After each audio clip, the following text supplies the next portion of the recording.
You're listening to an Airwave Media Podcast.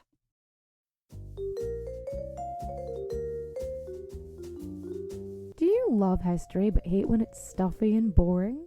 Well, look no further and join me, Katie Charlwood, your friendly neighbourhood social scientist and reader of books, as I delve into unsolved historical mysteries, murders by gaslight, and of course, women who have been misrepresented through all time.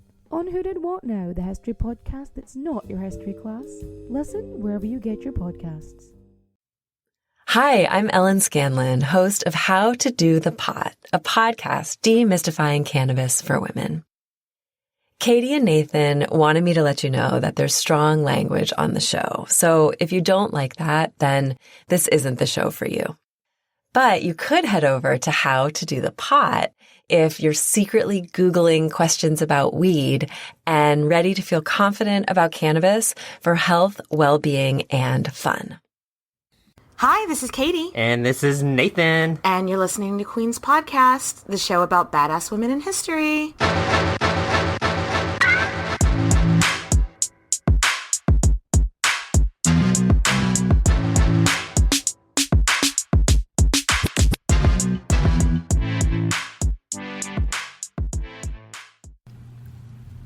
Well, hello, Nathan.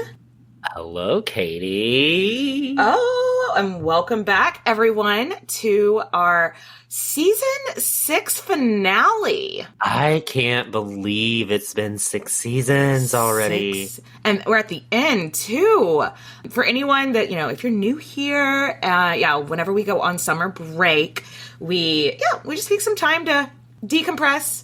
Burnout is real, so we want to avoid it. But don't worry, we will be running some stuff from our Patreon feed on the main feed. Yes. So y'all can still... And if you like what you hear here on Queens while we're gone, think about becoming a Patreon supporter. Nathan, what do they get on our Patreon feed? God, you get a whole nother slew of content. And if you donate enough, we do give you a thank you letter, as well as maybe some merch if you're extra special. So, you've got plenty of content to keep you tied over for the whole entire summer if you become a Patreon supporter. Yes. For sure. So thank you to all of our Patreon supporters, but obviously the free show is not going anywhere. So if that's not your thing, we do not mind. We are just happy that you are here at all. And Nathan, yes. What are we closing our season out with? We are closing with part 2 of our Rani of Jhansi episode. So I am so excited about this. This is an Asian queen that we don't cover as much. So it's so much fun to delve into all of the cultural aspects. Yes. And if you were a supporter on Patreon, you would hear our goddesses of Hindu religion on this last episode. So that gives you a little bit of a feel of what we're going for today. Yes, absolutely. So, Nathan, where did we leave off with the Rani of Jhansi? So, Rani of Jhansi, a.k.a. Rani Lakshmibai, a.k.a. Manu, was the queen consort, more or less, of a region in India called Jhansi in the mid-1800s, which was during the reign of the East India Company, a.k.a. the Brits in India. The British in India. However, her husband died, leaving her with only an adopted son named Damodar Rao. And though allowing adopted children to inherit titles was very, very normal in the Indian culture, the British people said absolutely fucking not and took control over Jhansi during this policy they had called the policy of lapse, I think. And this kicked the headstrong Rani of Jhansi out of power. Seems a little unfair, huh? A little unfair. Yeah, a little bit. And a lot of Indian people at the time thought it was a little bit unfair too. So that's why in 1857, Meerut, a group of Indian soldiers, rebelled and started killing all of the Europeans. And before you know it, there's rebellions and mutinies popping up all over the place in India, but not in Jhansi. Not in Jhansi. This is called the Rebellion of 1857, the Indian Rebellion of 1857. I had to stop myself from I did go down several rabbit holes, but I had to be like, okay, get back to the point. Get back, like when researching, it was so interesting. Just, it was like, when we talked about it a little bit in the last episode, but it was just like so many little things that the British people had been imposing on the Indian people for the last 200 years, that it just was like a little thing, a little thing, a little thing. And then it was just an avalanche because so much had built up, and everything just came. India was just like at its boiling point at this time in history. And it was really interesting to read about. But then again, back to Rani Lakshmibai. She goes up to this guy, Alexander Skene, who's like the head of Jhansi from like the British side. And she's like, hey man, the country is going crazy. I want to raise my own army to defend Jhansi from like all the mayhem. And Rani of Jhansi had always been really cool about British being in power at the time. And she could have started cooperated. Yeah, she always did. As in, she could have started her own rebellion like everybody else was. Yeah. But she didn't. She just refused to do that. And that's why the British guy in control told her, yeah, you can start your own army. What could go wrong? What could go wrong? And now you're caught up. So Rani Lakshmibai starts training her own army. Remember, our girl loves that CrossFit life. Mm-hmm. So, and she loves horseback riding. So she's like, I need both men and women in this army if we're going to protect ourselves from anything that comes. And you have to understand that the people of Jhansi love her. Love her. Like, the British had officially been in control for the last 3 years, but the whole city always looked to their Rani before reacting to anything. So they're always looking to her to tell them what to do. And she's very even-tempered. She's playing it cool. She's level-headed. So very good about playing that political game, especially when India's been taken over by Britain. I think that is so interesting how, like, she, on paper, had no power. But still, like, if the British were like, well, this is the new rule, they would look to their Rani first and be like, you cool with that? If you're cool with that, we'll say we're cool with it. But if you're not cool with it, let us know. And she'd be like, yeah, it was really important to her to keep peace in her lands until it wasn't, which we'll get to. Foreshadowing. So because of this, though, the British general, Alexander Skene, even wrote to his boss, being like, hey, man, I don't know what's going on in the rest of the country, but here in Jhansi, shit is chill. Like, we keep hearing about the mutiny and the massacres, but here, like, the people in Jhansi are good. Like, do not worry about us. And because of this, there was a lack of the British military forces in and around Jhansi because they were told, they're not a threat. Yeah. The people loved their former Rani, and the Rani told them, make love, not war. Make love, not war. Yes. She is John and Yoko up in this bitch. She's like, let's just chill.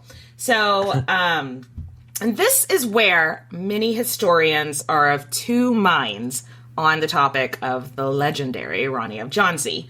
So, was Lakshmibai genuinely cooperating with the British because it was the safest option for her people? Or was she playing the long game and waiting for them to let their guard down and get distracted? Okay. For the first time of several times in this episode, we're going to remind y'all that Lakshmibai left no journals, no personal letters, so we will never know her thought process. Okay? Right. We can only speculate about this. And what she has left, we also, people, debate about, like, how genuine she was in her communications with the British. So, yeah, it's so frustrating because, like, we just don't know.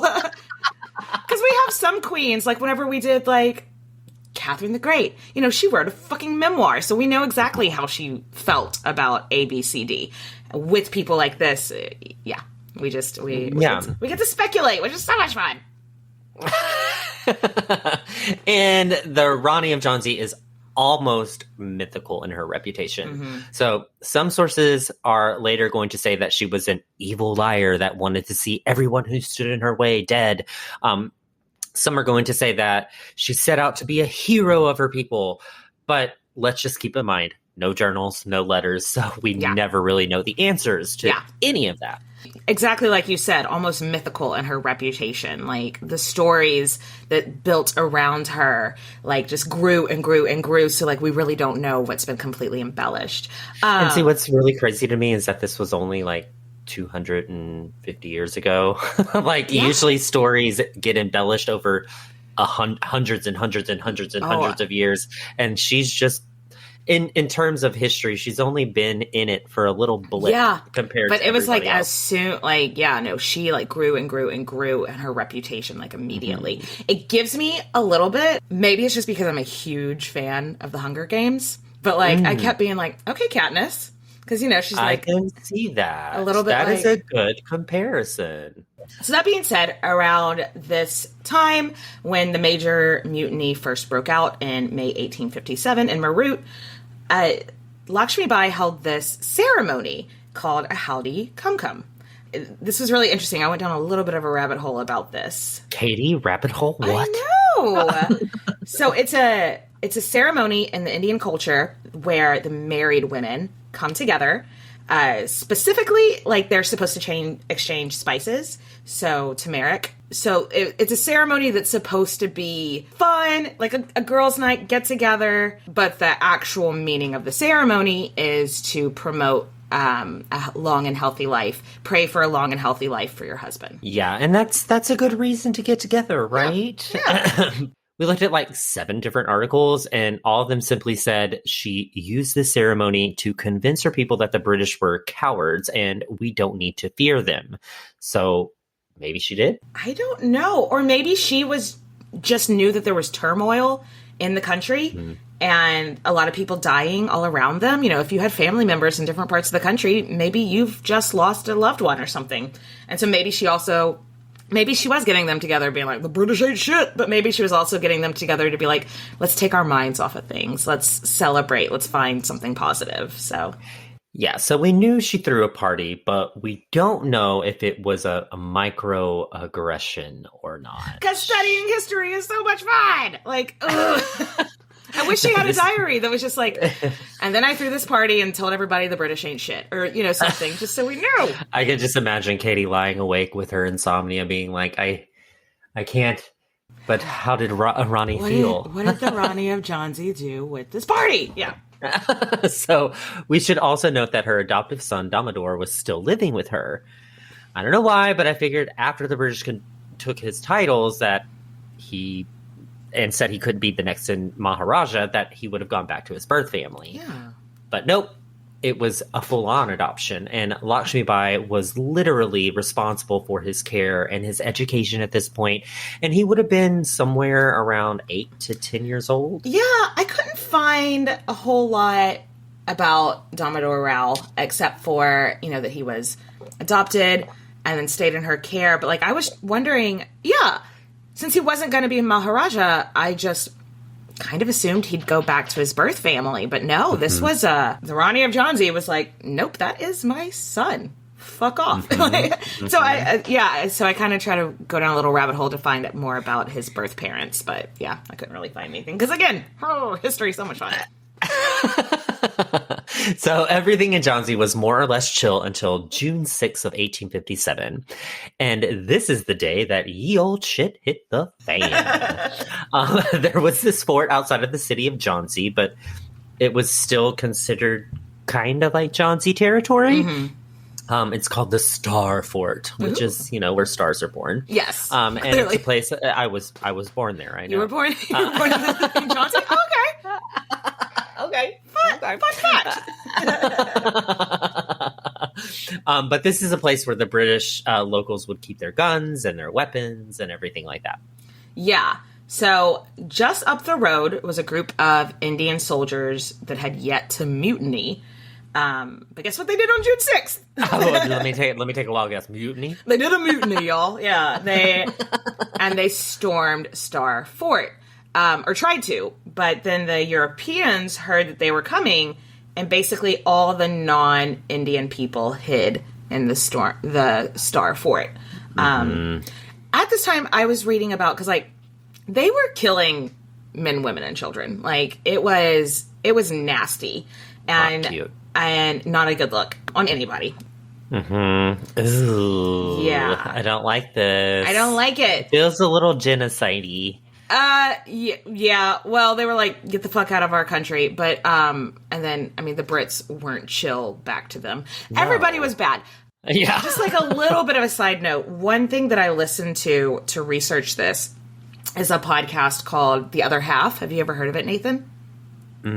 I think I have, actually. Yeah. Yeah, it's really good. It's this, British guy, and he just covers women from history. He's like us, but like, smarter. No dick jokes. No dick jokes. But he, when talking about the Rani of Jhansi and the uprising in India at this time, also brings up that famous quote from Gandhi, which is just, you know, like a few generations later, about like an eye for an eye leaves the whole world blind. And I think somebody should have told the two factions during the Indian uprising, because they were both just doing atrocities to each other. And it was just like, whoa, chill. This is going to look bad in the history books. But anyway, so that was a... So, like we said earlier, Jhansi didn't have a huge British military force there since everything had been pretty chill. Yeah. So there was no reason. So, including wives and children, there were only about 60 people in Starfort. Starfort had plenty of water, guns, beds, all the stuff that you need. And it had been a bunch of adult men soldiers, and they probably could have, you know, held out, but they don't have any food, and they have elderly people and their kids there. So after about 2 days, they're like, oh, what the fuck are we going to do? We can't stay in here. Yeah. Yeah, we're stuck. And remember, the mutiny going all over India right now, like I kind of talked about just a second ago, it's a fucking massacre. And so these people that are held up in Starfort with their children and with their retired dads and stuff, they're like, it's a death sentence to go out there and face the mob, you know? Yeah. But Lakshmibai gets word of what's going on, and she had a few of her guards hightail it over to the fort. And the British trust her. They have no reason not to. She's always been cooperative, yeah. Yeah, she's been friendly. She's never been hostile. So when she tells them, hey, I talked to these guys, and, you know, they promised me that they're not going to hurt y'all. They might, you know, take some men as hostages, but they're not hurting your kids, you're elderly. I'm going to end up paying them off, and I'm sure you Brits will pay me back, right? Yeah. And you know what? She had no reason not to trust, or they had no reason not to trust her, and it makes sense. So they were like, okay, all right, yeah, sure. Our kids are scared shitless. What other option did the British have but to trust her, you know? Yeah, they had no other option. And so the Europeans come out of Starfort, and after they left, all 60 of them were killed. Murdered. Men, women, children, elderly. Yeah. Dunzos. And this is the end of the chill times in Jhansi. Oh, God, that is so dramatic. I think I need to top off my drink to deal with the rest of this story. What about you, Nathan? Touche. Okay. That means agreed. Yes. Okay. We'll be right back. Was the Sphinx 10,000 years old? Were there serial killers in ancient Greece and Rome? What were the lives of transgender, intersex, and non-binary people like in the ancient world? We're Jen. And Jenny. From Ancient History Fangirl. We tell you true stories and tall tales of the ancient world. Sometimes we do it tipsy. Sometimes we have amazing guests on our show. Historians like Barry Strauss, podcasters like Liv Albert, Mike Duncan, and authors like Joanne Harris and Ben Aronovich. We take you to the top of Hadrian's Wall to watch the Roman Empire fall at the end of the world. We walk the catacombs beneath the temple of the feathered serpent under Teotihuacan.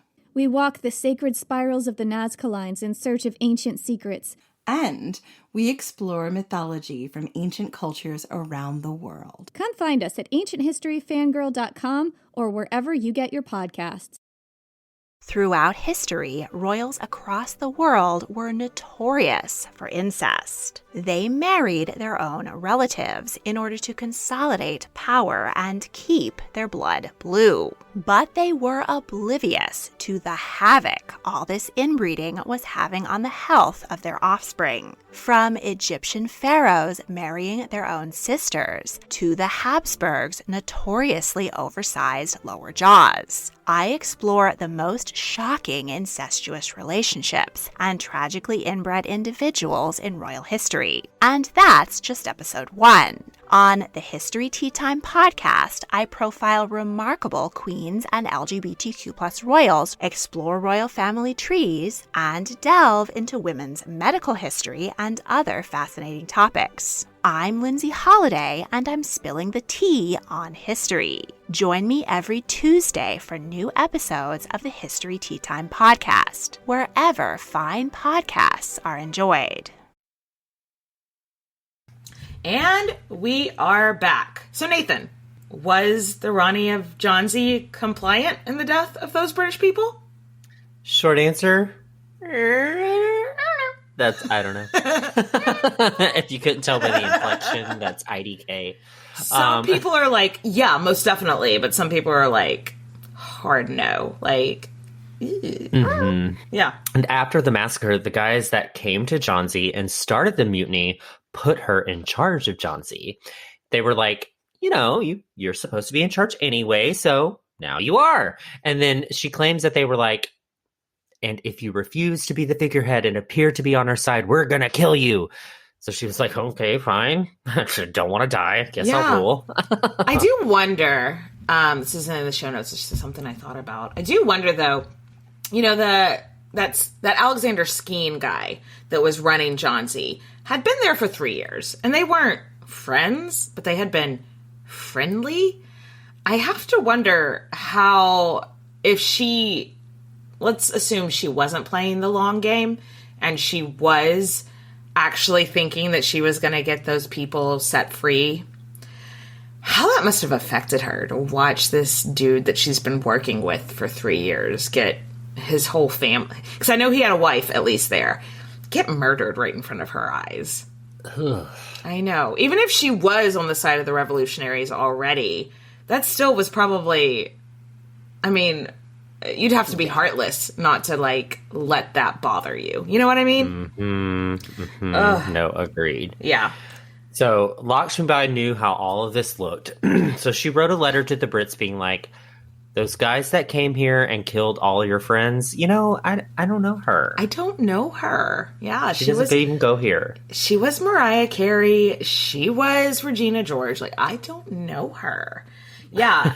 And she wrote basically look, y'all, the mob that was here was hundreds and hundreds of armed guys. And me and my guards are 10 people. They told me they wouldn't kill them, but they did. What else could I do? Which is legit. That is yeah. She's like, I hate that happened. I hate that happened. But what was I supposed to do? Get myself and all my people killed? Trying to put myself in between that? No, Which that makes sense. So she went on to say that they forced me to give them a bunch of money at gunpoint. Yeah. And then told her that she's in charge now because they're putting Indians back in charge of India. So I know how this looks, but that's the truth. She's like, oh. We're paraphrasing all the and everything, but if you want to read it, the actual link to the letter is in the show notes. But yeah, she's just like, I know how this looks. I know it looks like I am on their side, but this is what happened. Yeah. Mm-hmm. So that's her official story, but what a lot of suspicious British people are seeing is that the mutiny came to your doorstep. You convinced all the non-Indians to come out of their hiding spot with no weapons, knowing they were about to be killed. And then you gave funding to the dudes who did it. And then they put you in charge. So it's just like, oh. All right, Nathan, let's discuss. My mind, my way of thinking is that since she had always been cooperative with them in the name of peace for her people, I struggle with seeing her be like, yeah, fucking kill those kids. You know, I do see how you could say that she was just waiting for her moment. Like I said, playing the long game, but I'm sure the truth falls somewhere in between those narratives. But I just really, maybe I want to like her, but I struggle with the idea of her being like, yeah, they're going to kill those kids and I'm fine with it, you know? Yeah, I agree. But I also, I'm imagining myself being her, and she's probably hearing stories throughout India of all these mutinies and hearing how the British are just murdering innocent people and killing innocent women and children. And she's just like, you know what? If you can't beat them, join them. Yeah. Like, so I can see kind of the long game aspect of it, of where she's hearing all of these terrible stories and she's playing nice until she's like, all right, I've stacked everything up that it makes it look like I'm innocent. And now I'm going to wipe them away and give them the pain that they've been waiting for. You think that she just had was like, you know what? Plausible deniability. Yeah, like just I do. I mean, it's horrible. She shouldn't have done that, but it was being done to her people. True. So, I mean, it's the eye for an eye leaves the whole world blind. Yes. it's that thing. Yeah. It's, well, we could go back and forth forever. Let us know.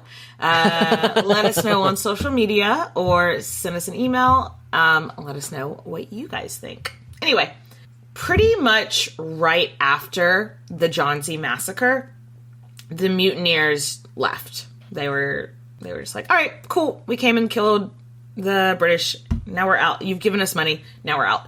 And once again, Jhansi went back to being pretty quiet. It just really wasn't a huge spot of interest, like compared to other places in India where there was just more. Jhansi wasn't a big community compared to other places, you know? So, and the British army had their fucking hands full.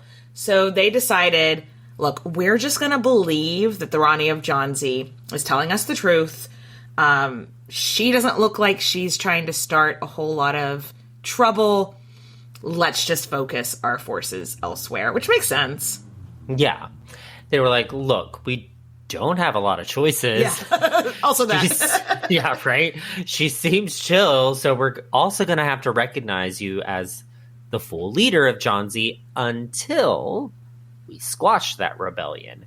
So, you know, Rani, if you could just hold down the fort and let us know the moment any kind of uprising starts, that would be great. So this is another point that people argue about like the long game argument. Mm-hmm. Because now both the Indian rebels and the British government view her as the ruler. Like, it not just in name, in practice of Jhansi. And isn't that what she was supposed to have this whole time? That's what she wanted this entire time. See? Oh, it's so... I'm a few long minds. Game. Long game. Long game. Rani of Lakshmibai took this shit seriously. Mm-hmm. She was like, fuck yeah. To the Indians, I'm queen. To the British, I'm queen. I'm in control, and I'm going to do my best at this. So she forms a small council and puts a plan in place to collect taxes, and she plans for a defense. And, oh yeah, remember her dad from episode 1? Yeah, the one that, like, made sure she had a good education, made sure that she knew about, like, war and politics. Yeah. He lived in Jhansi full time, and he was on her council. How nice is that? I know. Bring your daddy to work day. So, little side note, when she was collecting taxes, she was taking those taxes and she's still sending them to the East India Company, which I think is like a sign that she was still, up until this point, wanting to cooperate with the British. So she's still, like, there's documentation of her sending money that she felt was owed to the East India Company, aka the British government. So tuck that away. Maybe that'll be important later. And again, for a time, Jhansi's just chilling. And it's funny because when you look back at the Indian Revolution of 1857 now, Jhansi and its Rani are figureheads, but both were slow compared to other people and places to join this revolution that was taking place. So they were dragging their feet the entire time. Yeah. So just brings it back to the conversation we've been having is like, was she thinking ahead? Was she like playing 3-dimensional chess, or was she trying to play by the book until she couldn't anymore? So basically it feels like Jhansi was like, don't start no shit, there won't be no shit, right? Okay. Yeah. Okay. However, it wasn't easy going. 2 of the neighboring city-states saw her and thought to themselves, why don't we take Jhansi? We're men, and we don't mind killing British people, so why not? Let's just take it. Like, oh, a nice Jhansi you got there. It'd be a shame if someone stole it from you. But they didn't know that Lakshmibai had been training her people to fight. Like, she had like a volunteer. Like, she wasn't really paying these people to train and fight and defend themselves. And so she had this really dedicated army of volunteer warriors, basically. So they knew how to defend themselves when the sneaky assholes from the town over tried to come in and take all their shit. They had a hidden cannon on the city walls. And I was like, the people that were trying to take Jhansi, they hear a cannon go off once, and they ran so far away. Yeah. Gotta get away. So don't start no shit, there won't be no shit. There was no reason for them to use that cannon until their own neighbors came and tried to take their shit, you know? And after that, everyone left Jhansi and their Rani alone, which, do you blame? Yeah, they got cannons. Yeah, right. For about 5 more months, Jhansi is again chilling. Chilling. John and Yoko, bed peace, yeah. Which is not something that a lot of other places in India were experiencing at this point. So she's holding up a nice little peace sanctuary in a big realm of tumultuous drama. And she's already building up a reputation for herself. Mm-hmm. Yeah. So, however, there was a lot of shit going down in the rest of the country.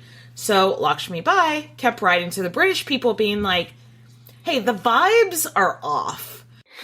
It would be really great if you could send a couple dozen soldiers our way. And week after week after week, she's writing to them being like, we don't feel safe. We are trying to hold down the fort for you, but I'm not getting anything back from you. Yeah. And they just left her on red. They didn't give a fork. No forks. But were the British just super busy elsewhere? Probably. Sure. You know, there's a lot of drama going on. But also, were they maybe still super duper suspicious of this sis? Oh yeah, they were like, we don't know that we can trust this bitch. Yeah. Her situation could go either way.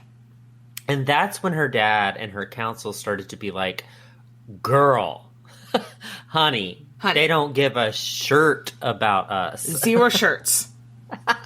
0 shirts. And I think that started to get inside of her head a little bit. I agree. Again, depending on which source you read, you can hear about all her different motives. But after she got left on red so many times, she started training her people double time. She's like, we can't rely on these British to protect us. We're going to have to protect ourselves. And she started spending her money on weapons, on horses, on guns, and cannons. And that's the money she was supposed to be sending the British for their taxes. And she is like, no taxation without representation, motherfucker. I'm keeping it for myself. As an American, that resonates. That resonates. And then after about 3 months of leaving the British on red, the British show up. And they're basically like, thanks for looking after the place. It looks great. So if you could just kindly hand over the keys now. This is ours. Thanks for looking after it. And she's like, oh, now you care about Jhansi. Mm-hmm. I've been asking y'all for help. I've been fighting off people on my own. And now you want to rock up, get the keys, and get your tax money. And you can't call me back? You can't text a girl back? Absolutely not. And she's like, look at me. Look at me. I'm the captain now. This is my place. Ooh. It just gives me goosebumps. Okay. We're going to finish up the rest of the story in a minute, but I need to go take a walk around the block. That was a lot. It's a lot of drama to pull in. Like drama. The British taking over your country. I'm getting flashbacks of every other country in this world. Right. All right. We'll be right back. At a time when change is constant and we are pulled in far too many directions, we need a way to stay present to life and to increase our ability to remain calm, think clearly, and maintain our well-being. Many studies indicate mindfulness improves our mental, emotional, and physical health. On A Mindful Moment with Teresa McKee, you can learn how to practice mindfulness and enjoy its many benefits. Tune in for guided meditations and to hear tips and advice from some of the most respected experts in the fields of mental health and mindfulness. The world truly can be a better place. It all starts with a mindful moment. I'm Richard Serrett. Join me on Strange Planet for in-depth conversations with the world's top paranormal investigators, alien abductees, Bigfoot trackers, monster hunters, time travelers, alternative archaeologists, remote viewers, and more. As I was on the way to Area 51, I was stopping on the side of the road and just taking measurements. And I found this one spot where time slowed down by a fraction of a second. It's not supposed to do that. From the two big categories, animal mutilations and human abductions, you have to conclude that genetic material is being harvested. Well, I reached for a rifle, and I turned and looked, and it was already moving away, and it was descending the bluff. There's no way any human could have went down it. It was probably a 75-degree angle straight down, almost. On Richard Serrett's Strange Planet, we're redefining reality. Listen now wherever you get your podcasts. Do not go any further. Turn around, go home.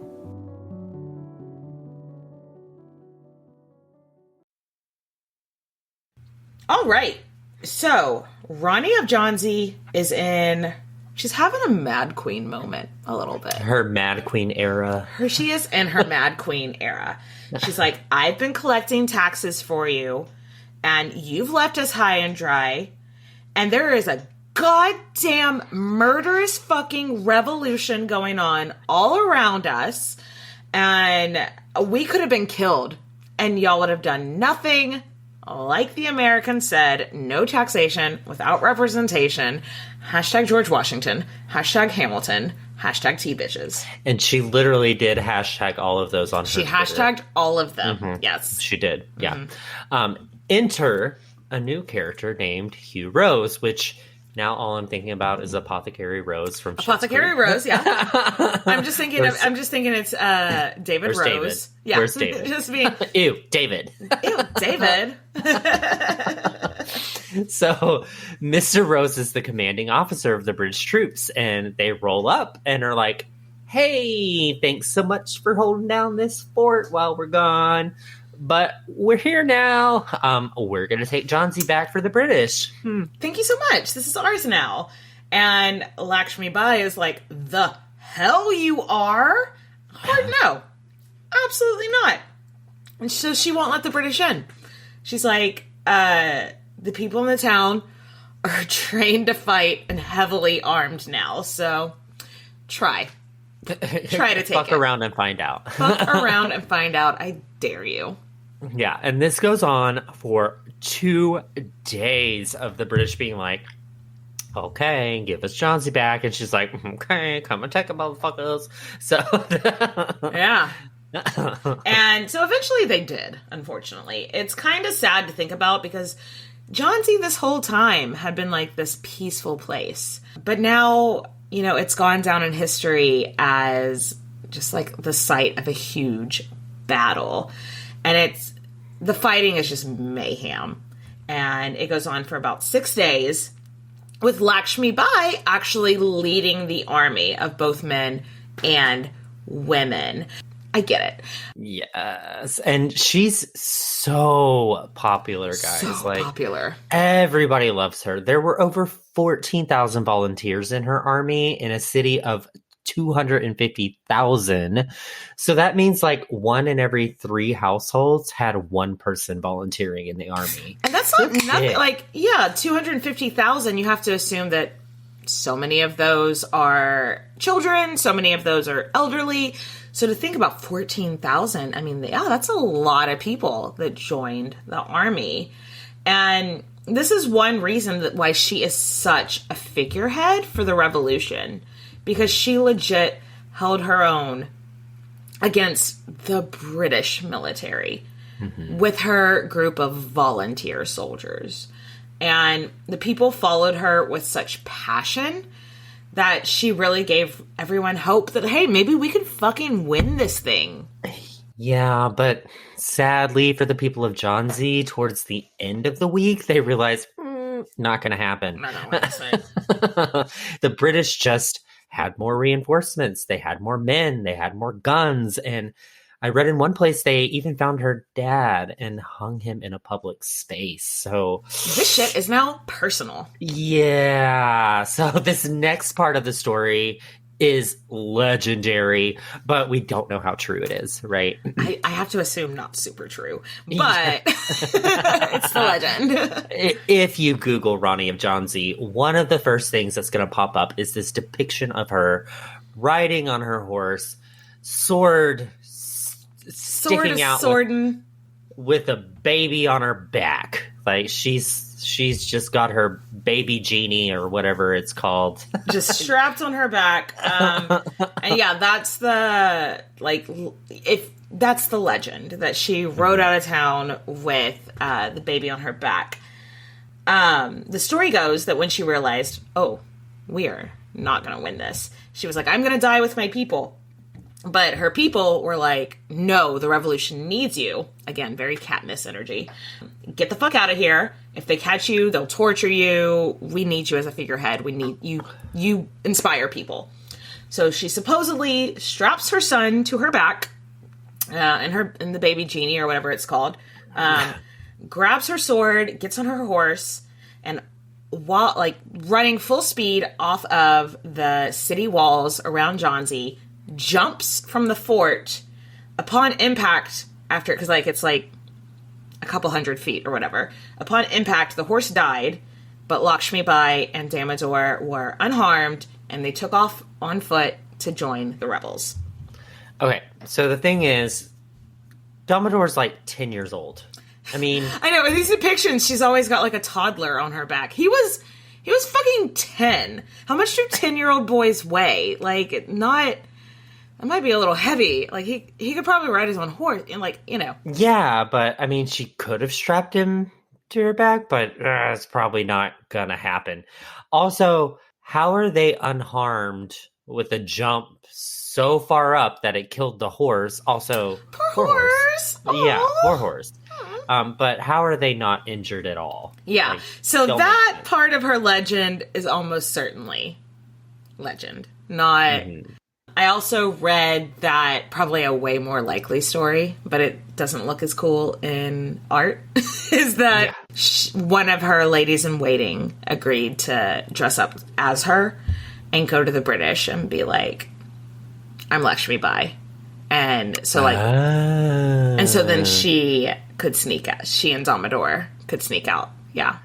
Oh, a lot more likely. And how brave was that lady in waiting?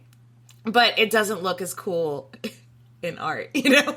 Yeah, it doesn't. It doesn't look as cool as like jumping off a sword with a baby wrapped around your back. Yeah. But let's not think too hard. Let's just move on. What we need to know is this, that Rani of Jhansi is on the loose. However she escaped doesn't really matter. You just know that she escaped. She escaped. Sadly, the scene in Jhansi is a grim one. It just turned into a massacre. The British were out for revenge. You know, the mutineers have been murdering their old people and children. And so they're like, you know what? We can kill old people and children too. And everyone, including the kids, like bad time. Everybody was murdered. An eye for an eye leaves the whole world blind. Yeah. So Lakshmibai gets herself to a town called Gwalior, which is a place where a lot of rebel leaders are heading that way. Yeah. This is another reason why I don't believe she was on foot, because that town is not super close to Jhansi. Like 100 miles away. Yeah, but either way, she's booking it probably on a horse, less likely on foot. Yeah. With Damodar and like a small group of... Yes. They got a little group of people. The Maharaja of Gwalior... Gwalior? No. The Maharaja of Gwalior was pro-British. So Lakshmi Bai and the other leaders are like, hey, the British are fucking murdering everybody. They had... This town was so strategically located that they were like, we really need you on our side. Like, it was just like a great spot. So she was like, I really need this spot. I would love for you to be with us. But if you're against us, we're going to do what we have to do to get this town. And long story short, Lakshmi Bai did what she had to do. Yes. And her rebel friends overthrew the Maharaja and took over Gwalior, which... Bye, dude. Bye. Now, Gwalior is the rebel headquarters. Thanks. Y'all, the rebels, again, it's giving me Katniss. It's giving me the Mockingjay. The rebels were so excited. They were like, you have the Rani of Jhansi joining us? Oh my God. Because at this point, she had become a figurehead throughout the entire country of like, Indian rebellion. You know what I mean? Like, she's this woman who tried to be friends with the Brits that now was this badass because she felt like she was being shit on. And doesn't it give you such Katniss vibes? It does. Like, whenever you said that, I was like, wow. Yeah. Did they actually use her story to maybe like, because, it sounds like it. because her legend just grew and grew and grew. Ugh, I love this, but I love it. This General Hugh Rose guy is a smart guy, and he's like, look, wherever the Rani of Jhansi goes is where the revolution is going. So she's not here in Jhansi anymore. Where did she go? Search party. And he sends a countrywide search party out to find where she is. So he writes back to England because they're like, who is this Lakshmi Bai chick? What is going on? And so he writes back to England, and his descriptions of her are such a mixed bag. Because in the same letter, he calls her personable, clever, beautiful. But then he also calls her the most dangerous of all the Indian leaders. I honestly love this for her. I love, like... I'd get that tattooed. The most dangerous leader. You know, like... Personable, clever, and beautiful. Also the most dangerous leader. I love that, yeah. That would totally be my tramp stamp. Yes. So the next part of this story is a lot of war, and Queen's podcast, we don't do a lot of wars. But we'll skim milk over it. Skim milk over it, yes. What you need to know, there's just war everywhere. Everybody in the country getting murdered. Lakshmi Bai knows that they'll be coming for her soon. She's like, look, I know I'm the Mockingjay. I know they're coming for me. And so she goes to the other rebel leaders and she's like, we really need to be training our forces morning, noon, and night. Nonstop. And the other leaders are like less worried about it. They're like, yeah, but where we are is so protected. We're not in that immediate danger. And she's like, are we in the same revolution? Like, have you been sleeping? What the fuck are you talking about? We're not in that immediate danger. Yeah, so she's like, y'all do you, but my men are going to keep training non-stop. Yeah. And when the other soldiers saw her troops training non-stop, they were like, does she know something we don't know? We're going to go over to her now. She seems to know some more. That made her status as a leader in the revolution. Yeah, she's notching up. She's leveling growing up. and growing and growing of just people so like, this bitch knows what's up. We're going to follow her. Mm-hmm. Yeah. This entire time, Lakshmibai knows that the British will be there any day. She knows those redcoats are coming, you know. She was right. Rose and his troops, David Rose, David and his troops were marching her way. And she knew it. And on the day they arrived, June 16th, 1858, the rebel leader who was famous to everyone in India and Great Britain she was ready, y'all. Yeah. She was ready to let loose. So it said she dressed like a man in the soldier's uniform and she wore a turban as well. But she was like, honey, don't forget, I'm a motherfucking queen. I'm a Rani, y'all. She was dripping in pearls. She was dripping in bangles. I love dripping that. in jewels. Yeah. I love that. She dressed like a man, how they dress for battle, but she was also like her pearls, her bangles, I love that. Yes. Feminist rage. Feminist rage! Sadly, this is the last thing we know for sure about the rebel figurehead, the Rani of Jhansi, Lakshmibai, Manu. We know that she was somehow killed in battle. There's 100 different stories about how she died in battle. Almost literally. None of them confirmed. No, there was one that like a British guy killed her, thinking it was just some dude. And then when he found out he had killed her, he like went into a panic attack because they had been given directive to like find the Rani and take her captive, not kill her. Which makes sense, but so that's the one that I believe the most. But there's so many stories about how she died. But either way, the warrior queen of the Indian Rebellion went out fighting until her very last breath. Her body was recovered after the battle, and the survivors of the day gave her a proper funeral real quick. They were worried that if they let her lie in state, that the British would somehow steal her body, defile it, do something disrespectful of it, right? And we see that a lot now. Like even still, like they'll let people lie in state so people can come visit, and that was part of the culture then. But they were just like, someone's going to steal her body and do like a. Do you remember? And when we talked about, but no, do you remember the Hortense Mancini episode where her husband took her dead body like to like dinner parties? Yes, like just like traveled around Europe. With Yes, I think that's what they were worried about. They were like, oh, if we just let her lie in state, the British are going to come steal her and like bring her. It's like bring her to dinner parties. Yes.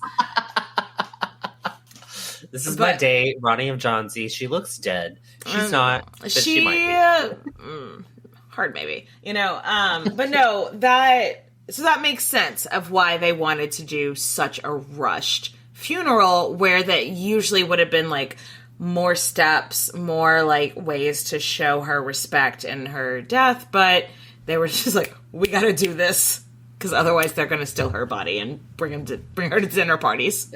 Yeah. So you remember Hugh Rose Rose Apothecary, Yeah. you, David. Yeah. He was watching from on top of the city walls, and he said he wanted to see them burying this woman who had caused so much trouble be buried with his own eyes. Yeah. Oh, God. The drama.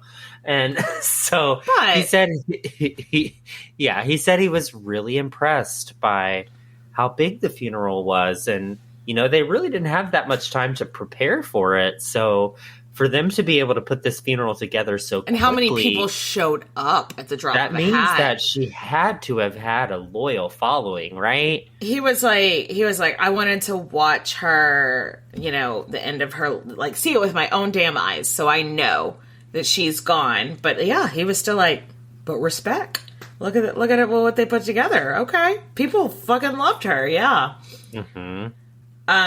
As was customary, they burned her body on a funeral pyre, which is what they did. They did take the time to dress her in full queen regalia. The next day, the rebels left Walior, and the rebellion very much kind of died out over the next couple of months. Yeah. And a lot of people view the loss of the legendary Rani of Jhansi as the end. With a lot of rebels losing their passion for fight. Once she died, the wind beneath their wings was gone. Wind beneath my wings. So her son, Damodar, some of the rebels adopted him, thinking we're going to keep this going.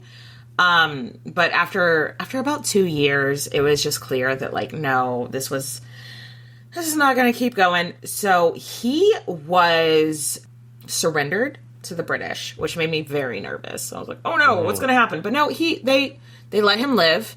And yeah, he lived until he was 55 or something. And I think died of natural causes. So cool. How generous of you, British. How nice.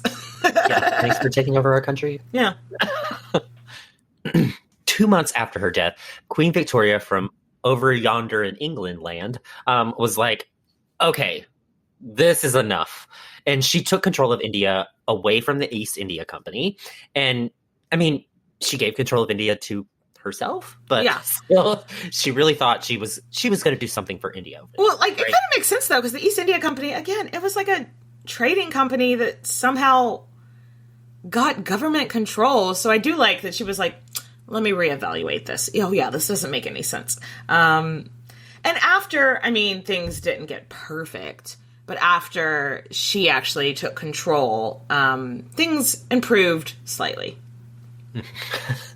Just a little bit. Just a little bit. Yeah, let's talk about her legacy, Nathan. It is huge. Huge. Immediately, she's a celebrity in both India, Great Britain, and then after the rebellion was over, Rose wrote, "The Indian Mutiny had produced but one man, and that man was a woman." Okay, so that is bonkers sexist and problematic. That is... It is. It's horrible. But that does show you how much she lived in people's minds rent-free. That, yes. Yeah. Years and years and years after her death, people on both sides were still talking about her. One British newspaper called her the Jezebel of India. Ooh. Of course. Fucking sexism. Yeah. But another British officer said of her, quote unquote, "The Rani is remarkable for her bravery, cleverness, and perseverance. Her generosity to her subordinates was unbounded. These qualities, combined with her rank, rendered her the most dangerous of all the rebel leaders." So her reputation, even just within the British, is all over the place. Yeah, much less Indian culture, much less world culture. Yeah. So today there are still 5 statues, at least, that we know of Rani of Jhansi in India.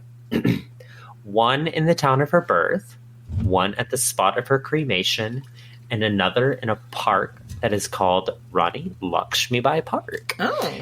And she's still like talking about her today. I'm like, wow, how is she not a big cultural figure? She is. She is, just not, yeah. She's just not as celebrated as we do here at Queen's Podcast. We love her. And so I want to end this episode with one quote that I found from a British officer about her that I think sums up her life so nicely. Whatever her faults may have been, her countrymen will ever remember that she was driven by ill treatment into rebellion. She lived and died for her country, and we cannot forget her contributions to India.